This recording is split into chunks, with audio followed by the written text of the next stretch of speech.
A sétima corrida da Fórmula 1 já é nesse final de semana, então você já sabe, vai ter cafezinho com F1 passando pela sua telinha. Mas antes de a gente falar do GP da Emília-Romanha, que acontece em Imola, nós vamos recapitular o GP de Miami, que foi marcado por confusões, alguns desentendimentos no rádio, mas claro, sempre teve um final feliz para o piloto, que conquista o primeiro lugar, claro. Agora a gente vai relembrar tudo o que aconteceu no GP de Miami, que teve efeitos até fora da pista. Na largada, Max Verstappen manteve o ritmo forte e duelou um pouquinho pela primeira posição com o Lando Norris. Eles chegaram a bater as rodas e o britânico caiu em algumas posições. E claro, Oscar Piastri estava bem perto ali dos líderes. Logo em seguida, Kimi Antonelli ocupou a segunda posição e Oscar Piastri foi atrás do italiano. Ele conseguiu ultrapassar o italiano e ficou na cola de Max Verstappen. Na volta 14, após tentar bastante, Oscar Piastri conseguiu ultrapassar Max Verstappen. Depois de ser ultrapassado por Oscar Piastri, Max Verstappen também foi ultrapassado por Lando Norris. Ele aproveitou que o holandês havia caído de posição e pegou o segundo lugar. Logo em seguida, tivemos a presença do safety car, já que Gabriel Bortoleto, da Sauber, o nosso brasileiro, e Oliver Berman, da Haas, haviam abandonado os carros na pista devido a problemas de motor. Até então, Gabriel Bortoleto estava conquistando sua melhor posição no grid, que era o 14º lugar. Portanto, infelizmente, o motor deu problemas e fez com que o brasileiro saísse da corrida. Enfim, sabe a polêmica que eu falei que rolou nesse GP? Então, ela acontece a partir de agora. A polêmica é entre Hamilton e o engenheiro da Ferrari, Riccardo Adami. Mas dessa polêmica eu vou falar um pouco breve agora e mais pra frente eu vou dar ela detalhadamente, já que ela vai ocupar grande parte desse vídeo, então se eu colocar no resultado da corrida vai ficar muito esquisito pra vocês entenderem. Mas vou dar uma leve pincelada agora. O Hamilton, que estava com um ritmo melhor do que o Leclerc, pediu para a equipe se ele poderia ultrapassar o Monegasco. A Ferrari autorizou e o britânico ocupou a posição de Charles Leclerc. Poucas voltas depois, Leclerc estava mais rápido. Hamilton chegou a sugerir a devolver a posição, mas a troca não foi imediata. O britânico chegou a ter uma leve discussão com seu engenheiro, Riccardo Adami. Porém, isso, como eu disse, eu vou falar mais pra frente. Logo ali no finalzinho da corrida, Lewis Hamilton e Carlos Sainz se desentenderam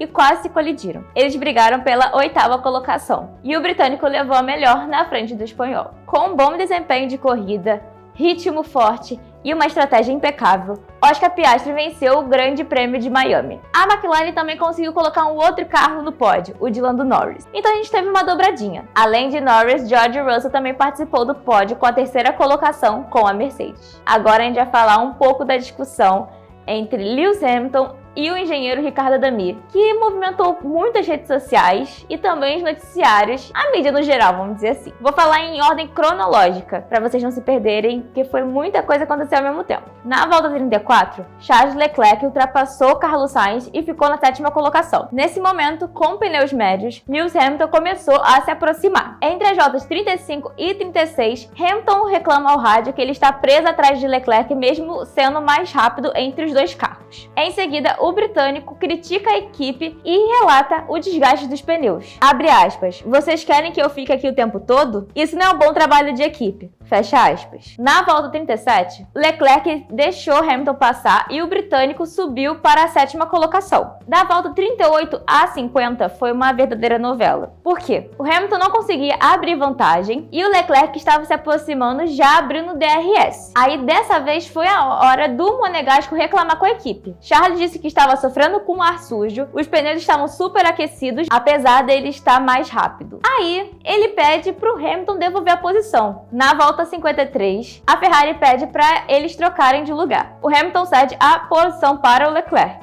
No final de tudo, digamos assim, foi bem prejudicial para os dois pilotos. Porque no final de tudo, o Hamilton ainda ficou atrás do Leclerc. O Leclerc ficou um pouco mais à frente. E só mostrou ainda mais como a Ferrari está bem insegura em relação às estratégias. Eu vi muita discussão nas redes sociais das pessoas culpando os pilotos. Portanto, se a gente analisar todo esse processo que aconteceu na última corrida, podemos perceber que sim, que houve um problema entre a equipe. Enfim, isso deu muita discussão, deu muito meme também, só sei que a rede social explodiu. Na volta 57, já no final, a Ferrari manda um rádio para o Hamilton falando que o Carlos Sainz está se aproximando. O britânico, que estava bem chateado, alfinetou a equipe. Enfim, ele disse o seguinte, abre aspas, vocês querem que eu deixe passar ele também? Enfim, gente, clima tenso entre os brothers. E como disse antes, o Hamilton conseguiu ultrapassar o Sainz. Após essa confusão toda, o grid da Fórmula 1 e uma equipe específica teve uma mudança. E a escuderia que a gente está falando é a Alpine. O Oliver Oakes, que era chefe da equipe, pediu demissão. Só que essa demissão dele abriu uma grandíssima caixa de Pandora que veio muita confusão. De acordo com o jornal The Telegraph, o Oakes tem um irmão que foi preso acusado de transferência de propriedade criminosa. Segundo o The Telegraph, William foi detido uma semana antes de Oliver dizer adeus à Alpine. Portanto, segundo o conselheiro esportivo da equipe, Flávio Briatore, ele negou os rumores de que haja algum envolvimento no caso. Após a demissão do Oakes, a Alpine anunciou que Flávio Briatore seria o chefe interino. Só que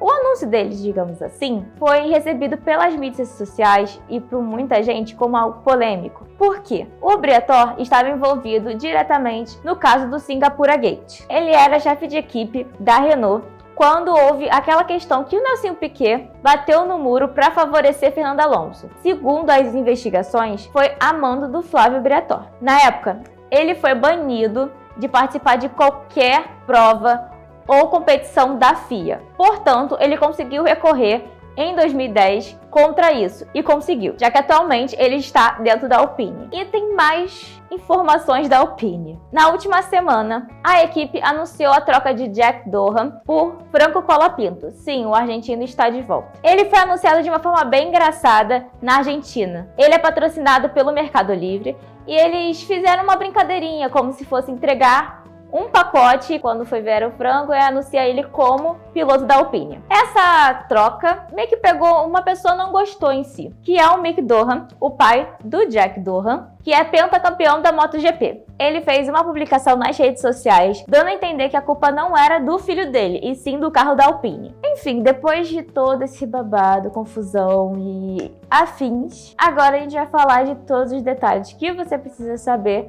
para assistir o GP da Emília-Romanha. Imola recebe o GP da Emília-Romanha desde 2020, mas a pista também já recebeu o GP da Itália durante algum tempo e o GP de San Marino, que é o mais conhecido. A prova, como eu disse, entrou em 2020, mas o grande motivo foi por conta da pandemia de Covid-19, que fez com que fosse uma alternativa, já que o calendário da Fórmula 1 foi muito impactado naquela época. Naquele ano, 13 provas foram canceladas, mas no território italiano eles ganharam 3, que foi o GP da Itália, que tradicionalmente acontece em Monza, a gente teve o GP da Toscana, que aconteceu em Mugello, e o GP da Emília-Romanha, em Imola. Em 2023 a gente não teve esse GP, porque houve uma forte chuva que inundou até o próprio circuito e outras regiões ali da Emília-Romanha. Sobre a pista, ela é conhecida por ser um circuito rápido e fluido, com algumas curvas desafiadoras que exigem precisão e estabilidade dos pilotos e carros. O circuito foi remodelado várias vezes ao longo dos anos, mas mantém sua natureza de fluxo rápido e sentido anti-horário. O autódromo Enzo e Dino Ferrari são em homenagem à família Ferrari. O Enzo, que é a fundadora da Ferrari, e Dino, o seu filho, que morreu na década de 50. E claro, antes da morte do Enzo Ferrari, ele colocou o nome daqueles circuitos em homenagem ao filho dele. Após a morte, a organização achou necessário também homenagear o pai, então virou o autódromo Enzo e Dino Ferrari. Uma curiosidade bem fofa desse circuito é que durante muito tempo morou-se um gatinho chamado Formolino. Ele viveu durante muito tempo pelaquela região, as pessoas encontravam ele por lá, ele ficava andando pelo autódromo. Ele chegou até a ganhar presença VIP e algumas coisas, ele tinha até uma carteirinha meio que tipo VIP lá, ele era uma figura muito fofa. Portanto, ele morreu em 2023, ele foi um personagem que marcou bastante aquele circuito. Sobre o GP da Emília-Romanha, o Max Verstappen lidera como o maior vencedor com 3 vitórias, e a Red Bull reina entre as equipes, tanto na classificação quanto na corrida. Peço que fiquem de olho